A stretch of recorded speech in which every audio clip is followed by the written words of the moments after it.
Have you ever wondered where all the giants have gone? They used to be everywhere, walking this earth. But now, you don't see them. Remember, there was a time where everything grew big due to the amount of oxygen that the giant trees used to produce. But as you know, they chopped them all down. And anybody still capable of growing big gets labeled with having a disease. They call it giantism. They get prescribed medicine, more like poison, which stumps their growth. And I always find it funny that they could tell you what dinosaurs was eating and what they looked like 5 million years ago. But was you even there though, bruv? And some of you may not be aware, but any so-called dinosaur bones that they do find, they only find pieces. Most of that skeleton what you see there are reconstructed, fake bones. But anytime they do find any real giant bones, Smithsonian comes in and destroys them. But in the 1600s, the Spanish did capture a two-headed giant, and that is still on display. But like most facts of history, they still don't teach you the truth. So you want to know if there's any pictures of melanated giants? That's good. That's real good. Alright, watch this. So, in the 1600s, the Spanish captured a two-headed black giant. And guess what they did? Put it on a display in a circus like a freak. Oh my days. The great Mora double-headed giant, standing at 12 feet. And they paraded him like a freak. And you can still go and see their body on display till this day. So if you was wondering if there was any black giants, there was. And they got the bodies to prove it. We are living in the age of Aquarius. And what that means is the truth must be revealed. So, in a museum in Naples, Italy, they have a giant skeleton on display. Oh my days. Now don't get it twisted. They are not openly saying that this belongs to a real giant. They are saying that this was only made and put on display for an art exhibition.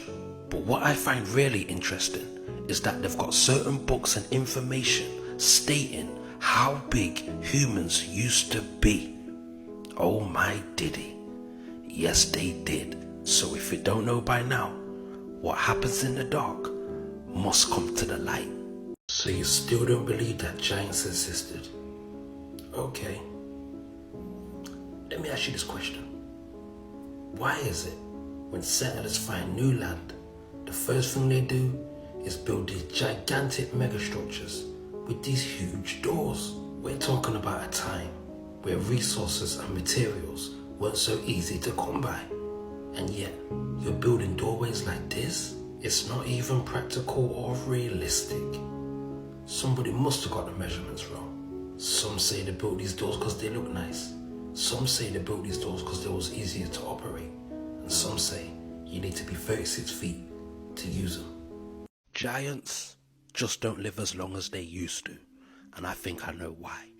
This is Anna Swan, also known as Anna Bates.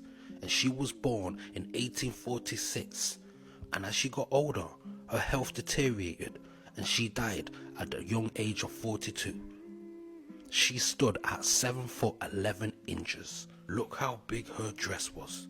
Imagine fitting into that. So all you women out there thinking that you're big, you ain't big. And this is Ellie Ewing, and she was born in 1872 and also died young at the age of 43. She stood at 8 foot 4 inches. She was known as the Missouri Giantess. This is Tringe Kiva, and she was born in 1616, and she died very young, only at the age of 17. And she stood at 9 Amsterdam feet. Oh my days. So what I believe is due to having low levels of oxygen and the type of food that they're forced to eat, they haven't got a fighting chance. Not everybody's meant to eat the same stuff. The food that we're eating is killing us, and it must kill giants even quicker. Now if you believe this, you're truly living in denial. And I'm not talking about Egypt. This is the giant steps in Peru, and they say it was built over 900 years ago. And they also say it wasn't built by giants, titans, or the Nephilim, even the Anunnaki. It was built by a regular architect of normal size. And he didn't know he got the measurements wrong until we finished building it. I mean, come on, brother. What are we doing? The lies have got to stop. You see, the problem about lying is once you tell one lie, you have to keep telling more lies to defend the previous lie. I mean, can you actually imagine somebody building something this big, this precise, and he couldn't count? Huh? He got the measurements wrong. Like, whoops. Well, we might as well keep going now. We've started. Is this what you guys believe? And we're meant to be the conspiracy theory. It's plain as day, bruv. Come on. The eyes are useless when the mind is blind. I tried to tell you that the Inca ruins was originally built by giants, and you didn't believe me. But when I say I got your ass, oh, I've got your ass. So first, let's look at these giant-sized bricks. No normal human would even attempt to pull this off. Some of these bricks weigh over 100 tons. Only a giant would have the strength to move something like that. And these bricks were quarried 5 miles away. How do you think they moved it? And for all the people that say it was moved with trees and rope, I've got some bad news. Only small-sized trees used to grow in that part of Peru, meaning they would have snapped on impact. And what about these giant-sized doors? Do they even look like they've been built for regular-sized people? And of course, the giant stairs. Some people believe that they're the same as these ones found in Peru, that they're in fact not giant stairs, but they've been built for farming. I've got 3 words for you. Come on, brother. They're not even the same thing. That one's got grass and this one's concrete. What are you trying to say? That they was farming on concrete? Are you dizzy, bruv? Oh my days. So they just found a giant 7-foot sword and mirror for demon slaying. Oh my diddy. Researchers in Japan were excavating an ancient Kofun burial mound where they found an enormous shield-shaped bronze mirror and a giant 7-foot iron sword. The more you dig, the more you're gonna find. A 7-foot sword? That must belong to a giant. The first major discovery came in the form of an enormous 16.4 foot long wooden coffin. Yep, definitely sounds like a giant to me. And what about this shield that had a mirror on it? Mirrors have the power to reflect images and start fires, were deeply sacred objects in ancient times. The shield even had some writing on it, which is believed to be a spell to keep evil spirits away. So yeah, 7-foot Japanese sword known as the Demon Slayer. So you still don't believe that giants existed? Okay. Let me ask you a question. Who do these books belong to? So there was this castle in Prague, and in the 1940s it was renovated. And deep down in the lower basement underground, guess what they found? A giant library. Oh my days. Nobody even knew it was there. Now why would somebody create a giant library and bury it underground? I'm talking about books so big, you can sit on them. Oh my diddy. So if giants didn't exist, why make the book so big? Now I'm about to ask a question that we all should have asked, but it's like we just missed it. So let me see if I got this straight.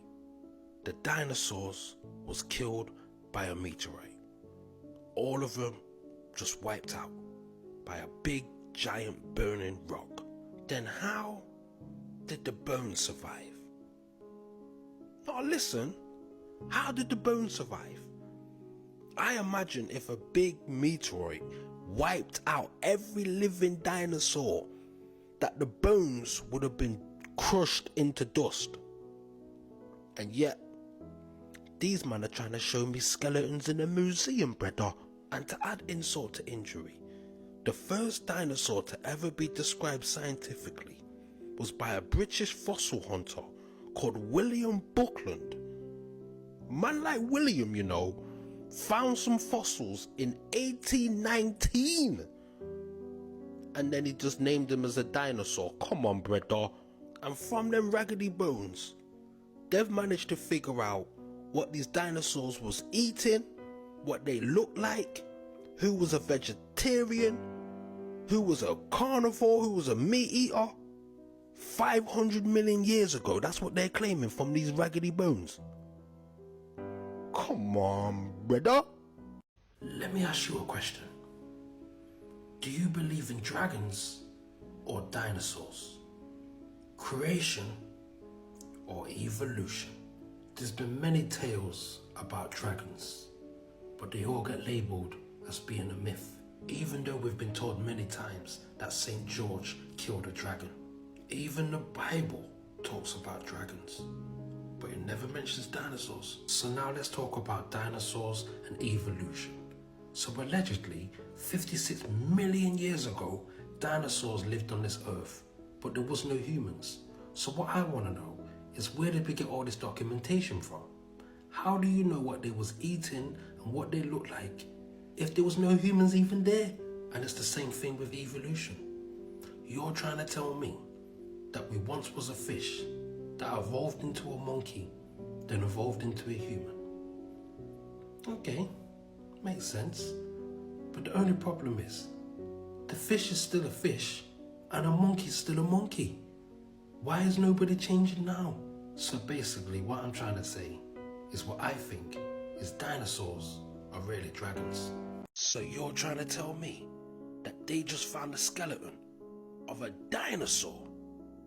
Oh my days. So in Australia, they claim that they found a skeleton of an Elasmosaurus that once roamed Australia's vast inland sea 100 million years ago. Where are they getting these numbers from? I don't think it's a dinosaur. I think it's a large reptile. And I believe it's still alive. It's just in the deepest, darkest parts of the sea. The same as many other large sea creatures that we hardly ever see. But anyway, the reason why they say this find is better than anything they found before, because usually they only find the body. This time, they found the head. But you know what? Between me and you, I don't even think this is real. What in tarnations is going on? 140 million year old femur bone that weighs 1,102 pounds was found in France. Where are they getting these numbers from? So the femur bone is over 6 feet long, and it is thought to have belonged to a theropod. Are these men talking about dinosaurs again? So they're saying this femur bone was found in 2010, and since then, scientists have succeeded in rebuilding over half a theropod. These guys are just making it up as they go along. These guys will believe in dinosaurs before they believe in giants. So they'll find one bone, then they'll find a pelvic bone, and then they'll make a dinosaur. I mean, come on, brother. This don't even make sense. How do you know what a dinosaur looks like if you weren't even there? Oh, it's all coming out now. I'm telling you, it's all coming out now. They found a giant mummified finger in Egypt in 1988. Oh my days. And for all those skeptics out there that are wondering if this is real, they managed to verify this one with an X-ray. The hand of a mummy with a 15-inch finger would be this size. The actual hand most likely weighs more than 175 pounds. If a person this size once existed, then it becomes easy to understand how the pyramids was built. So when I say I got your ass, oh, I've got your ass. Now how I'm gonna talk about this, but people keep asking me to. So here it goes. There was a 16th century painting where humans was riding a dinosaur. But the mainstream narrative says humans didn't know dinosaurs existed at that time because they didn't have the equipment to study it. So let me ask you a question. Why would they draw something that they've never seen? Some people believe it was an elephant, and some people believe it was a camel, and some people say it was nothing more than a donkey. But if you want to know what I think, what it looks like, that's what it is.